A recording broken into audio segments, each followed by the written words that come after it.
તળાજા શહેરમાં પાલિતાણા ચોકડીથી મહુવા ચોકડી સુધીના રોડ પર પડેલ મોટા ખાડાઓનું કામ નગરપાલિકા દ્વારા કરવામાં આવ્યું।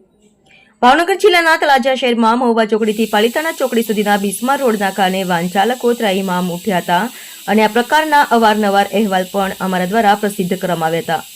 પરંતુ પ્રશ્ન એ છે કે આ રોડ સ્ટેટ વિભાગમાં આવે છે। આરએનબીમાં તળાજા શહેર ભાજપ પ્રમુખ આઈ.કે. વાળા સાથે થયેલ ટેલિફોનિક વાતચીતમાં તેઓએ જણાવ્યું હતું કે આ નગરપાલિકામાં આવતું ન હોવા છતાં નગરજનો પરેશાની વેઠી રહ્યા હતા, જેથી લોકોના પ્રશ્નોને લઈને નગરપાલિકા દ્વારા કામગીરી કરવામાં આવી છે। પરંતુ આ રોડ ખરેખર નવો બનાવવો પડે તેમ છે, પરંતુ કોણ બનાવે, આ મોટો પ્રશ્ન છે। હાલમાં નગરસેવકો સાથે રહી અને આ રોડ ઉપર પડેલા મોટા મોટા ખાડાઓ પૂરવામાં આવ્યા છે, પરંતુ આ ક્યાં સુધી ટકી રહે તે કાંઈ નક્કી નહીં।